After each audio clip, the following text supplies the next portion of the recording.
Olá, meu nome é Fátima Terezinha Munhoz do Otaviano, eu sou médica psiquiatra com graduação e residência médica pela Unicamp, Universidade Estadual de Campinas. Terminei minha graduação no ano de 2006, terminei a residência médica no ano de 2009. Abaixo desse vídeo você encontra o número do meu registro no CRM de São Paulo e o número do registro de especialidade no CFM, no Conselho Federal de Medicina, que é o RQE. Bom, o propósito desse vídeo hoje é discutir alguns aspectos de saúde mental. Mais especificamente, hoje o propósito do vídeo é falar sobre alguns tipos de transtorno de ansiedade. Esse tem sido um diagnóstico frequente nos consultórios. As queixas relativas a sintomas ansiosos têm sido frequentes na prática clínica, então acho que é importante a gente enfrentar essa temática e lembrando sempre que as informações disponíveis no YouTube, no Instagram, no Facebook, em qualquer rede são importantes, mas não substituem uma consulta, uma avaliação com psiquiatra, com psicólogo, com terapeuta ocupacional, com profissional, enfim, da saúde. Essas informações, elas, pelo contrário, acho que elas devem melhorar a qualidade das perguntas que você vai levar para os profissionais, do entendimento do que está acontecendo com você mesmo ou com aqueles com quem você convive, que podem estar passando, por exemplo, por um transtorno de ansiedade. Existe um tipo de ansiedade, gente, que é absolutamente desejável e que, quando estamos saudáveis, apresentamos. Não existe nenhum ser humano saudável que tenha um nível de ansiedade zerado. Isso não é bom, isso não é recomendável. Porque a ansiedade, até um certo grau, ela é desejável para que a gente consiga se planejar, para que a gente consiga antever algumas situações, se precaver de alguns problemas. A ansiedade considerada não patológica é aquela que faz com que você põe o despertador para tocar no horário certo, na véspera de trabalhar, é aquela que faz com que você estude para a prova, é aquela que faz com que você pague o boleto a tempo. Então, existe, por óbvio, uma ansiedade que é considerada desejável, funcional e que está presente na humanidade desde sempre. O problema, gente, é quando a ansiedade extrapola o que é funcional e começa a ser de outra ordem e começa a ter uma intensidade maior. Então perceba que ela muda nas características e ela também muda na intensidade. E aí ela começa a ser contraproducente, ela começa a trazer sofrimento, ela começa a diminuir a qualidade de vida da gente, e aí sim merece que nós procuremos os profissionais da saúde para que possamos falar sobre o que está acontecendo e ter acesso a um tratamento adequado que envolve orientações sobre alimentação, atividade física, estilo de vida, que envolve psicoterapia e que envolve muitas vezes o uso de medicações prescritas pelo médico. Bom, pelos manuais diagnósticos, nós temos diferentes tipos de transtorno de ansiedade. Nesse vídeo, eu vou abordar dois tipos de transtorno de ansiedade. Dois tipos que são prevalentes, que geram muita discussão entre os leigos, geram um pouquinho de desencontro de informação e, portanto, acho interessante, importante a gente conseguir falar sobre isso. O primeiro tipo de transtorno de ansiedade que eu quero abordar é o transtorno de ansiedade generalizada. Nele, o paciente apresenta, por no mínimo 6 meses, um nível de ansiedade que extrapola o razoável, o funcional. Ele começa a sentir muita tensão, muita apreensão em face de eventos que antes eram cotidianos, corriqueiros, que antes não geravam tanto sofrimento. Então, esse paciente ele começa a sofrer antecipadamente quando ele tem compromissos como uma consulta médica de rotina, uma ida ao banco de rotina, ou até mesmo acordar para ir trabalhar num contexto usual. Então, esse paciente começa a perceber que ele se preocupa com em demasia com eventos que antes geravam uma preocupação muito menor. Às vezes o próprio paciente não percebe, mas quem convive com ele começa a perceber essa alteração.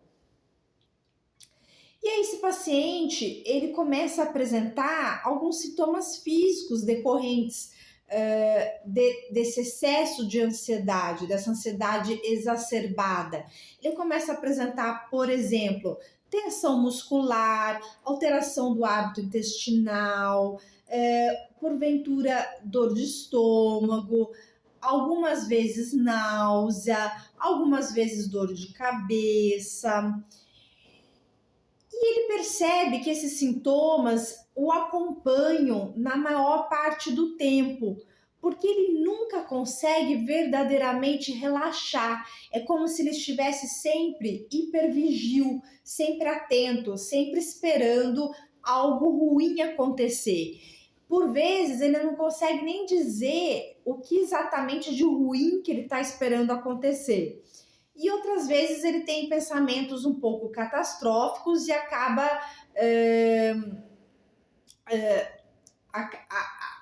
esperando eventos muito ruins, muito traumáticos em situações que antes não inspirariam esse tipo de antecipação tão pessimista ou catastrófica.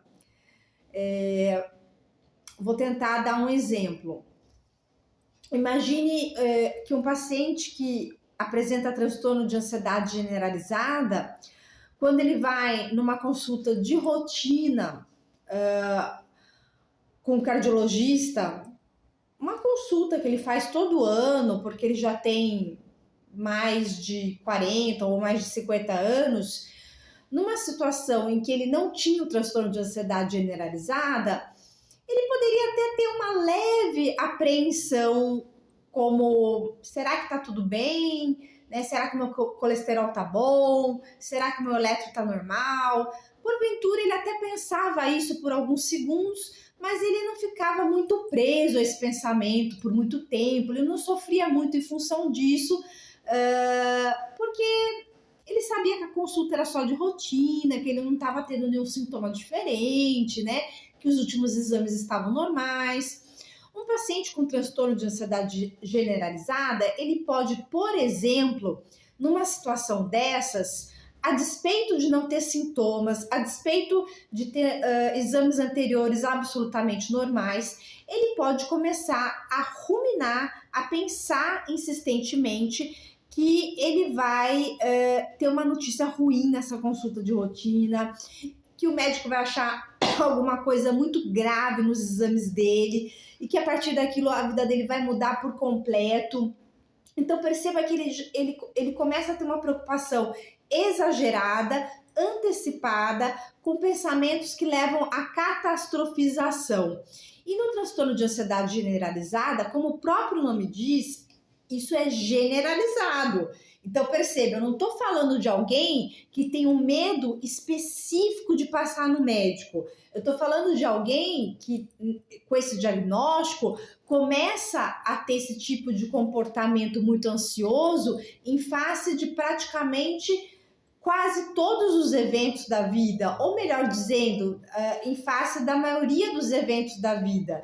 Então, essa ansiedade exagerada, ela não é só em face de um tipo de evento, ela se alastra para quase tudo da vida da pessoa, até para aquilo que antes era encarado como algo mais corriqueiro, que não ensejava grandes preocupações.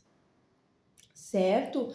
Então, o tratamento dessa condição requer psicoterapia, requer uma reflexão junto com o profissional sobre estilo de vida. A gente sabe que a atividade física habitual, com bom senso, também vai ajudar a reduzir o nível de ansiedade.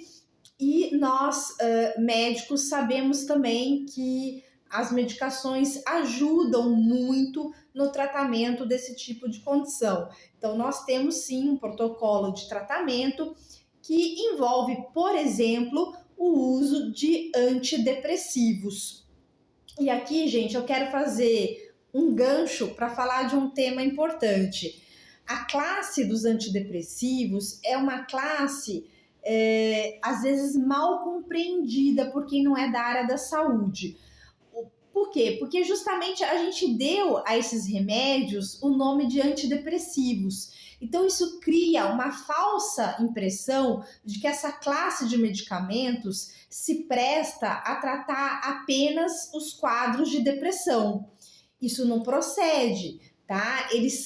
Os antidepressivos são tratamento de primeira escolha, de primeira linha para outras condições que não são um episódio depressivo, um transtorno depressivo também.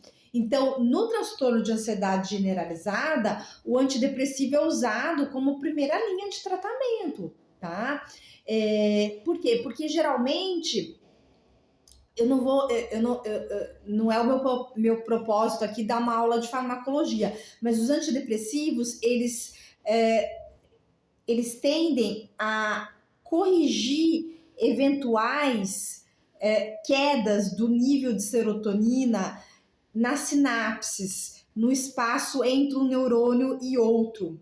E tem alguns tipos de antidepressivo que corrigem também eventuais quedas de noradrenalina nesse espaço que chama sinapse entre um neurônio e outro.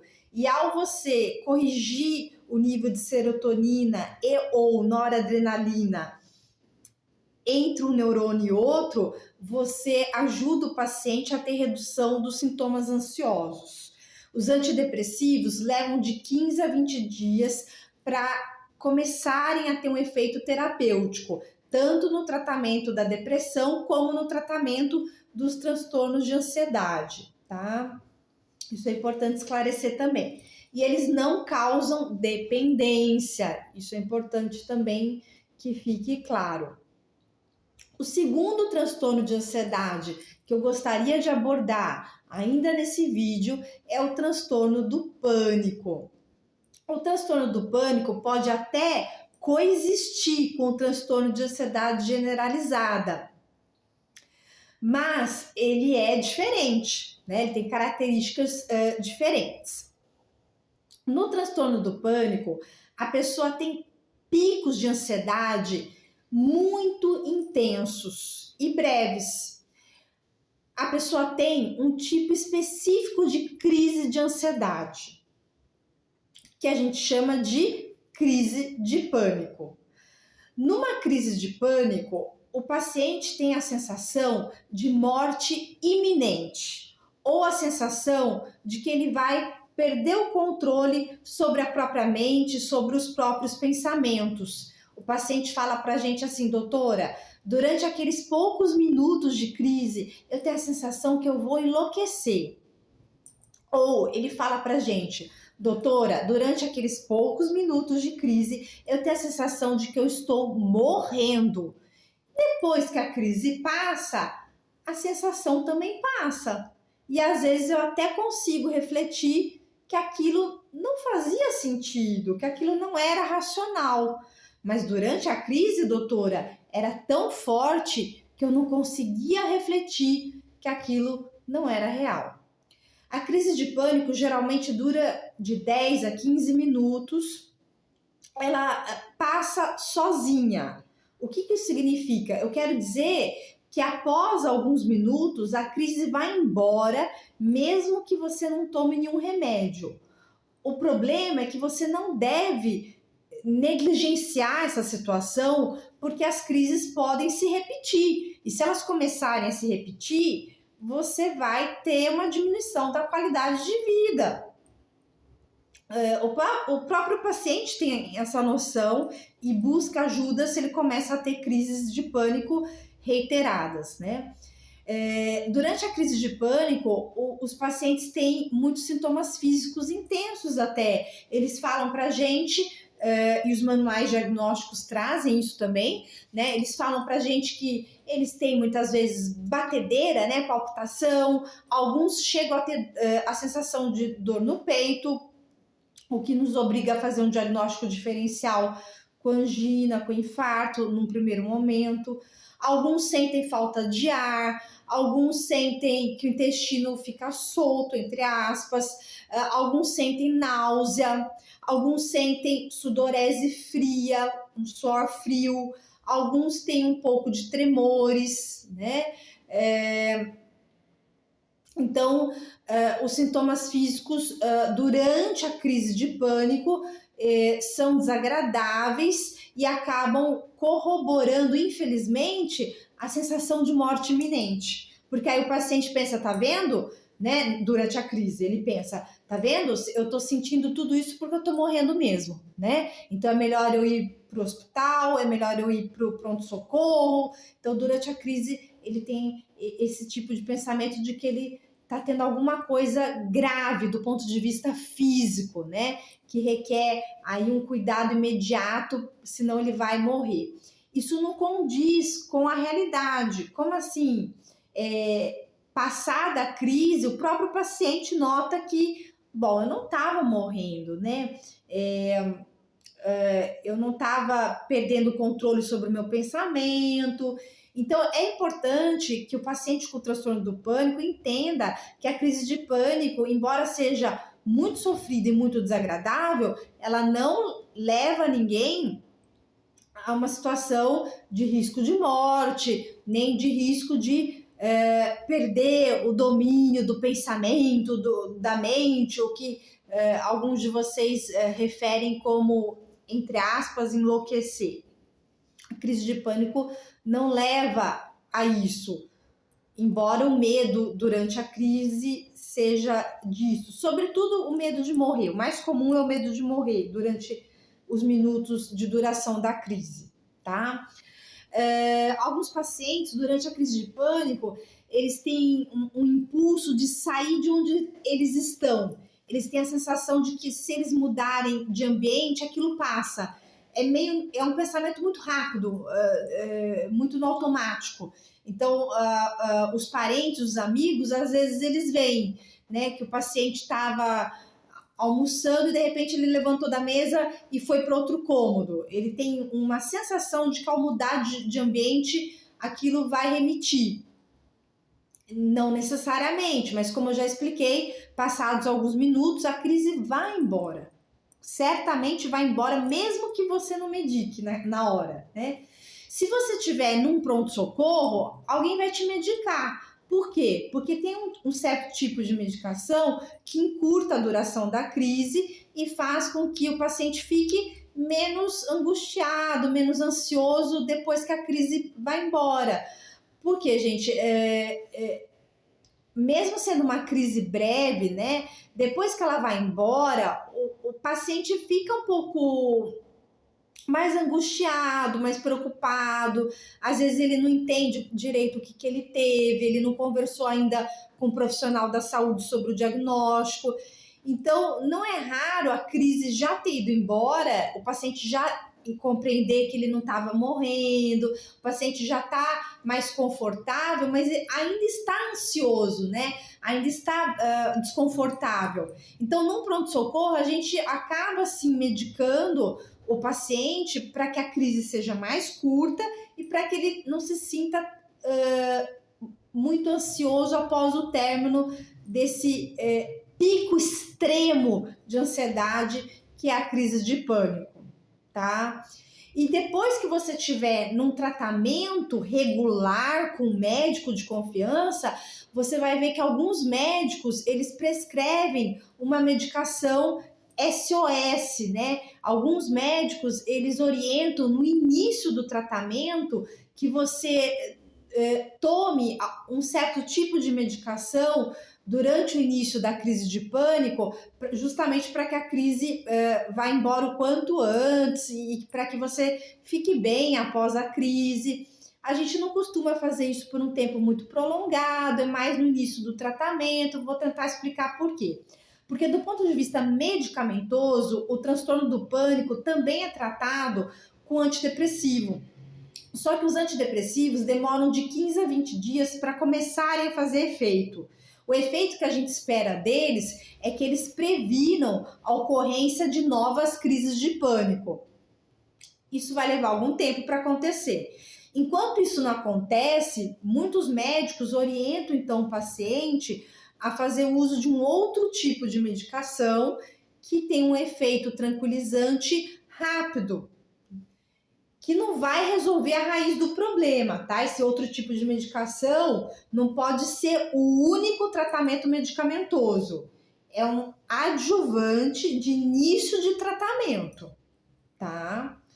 E depois que o antidepressivo surtir o efeito desejado, após 15, 20 dias, eventualmente um pouquinho mais, a medicação SOS começa a não ser necessária porque o paciente começa a ter crises mais esparsas, até que num dado momento as crises quase que desaparecem e muitas vezes desaparecem por completo após semanas, meses de tratamento adequado. Tratamento não é só medicamentoso, ele envolve psicoterapia, envolve com orientação a prática de atividade física e a reflexão sobre o estilo de vida. Eu repito essa frase, parece um chavão, né? Mas por que eu repito? Porque o estilo de vida tem a ver com o nosso nível de ansiedade. É meio intuitivo até, né? Se o meu estilo de vida for muito estressante, o meu nível de ansiedade vai ser mais alto e eu vou estar mais propensa a desenvolver, por exemplo, um transtorno de ansiedade generalizada ou um transtorno do pânico. Espero que esse vídeo tenha ajudado. E vocês podem deixar dúvidas nos comentários. O que for possível, eu vou responder no YouTube, e o que for muito específico, aí vai requerer a avaliação do profissional de saúde que estiver te acompanhando. Lembrando mais uma vez que os vídeos de YouTube, Instagram e Facebook, que os posts que a gente faz não substituem a avaliação do profissional da saúde. E que dúvidas mais complexas também requerem uma conversa pessoalmente, né, com o profissional da saúde que está cuidando de você. Porque, a bem da verdade, é ele que conhece o seu caso concreto, com as especificidades que tem. O profissional que está na rede social, ele conhece a teoria, mas o caso concreto é o profissional que está te acompanhando que conhece. Então, dúvidas muito complexas ou muito específicas têm que ser levadas para o ambiente da consulta, tá bom? Um abraço.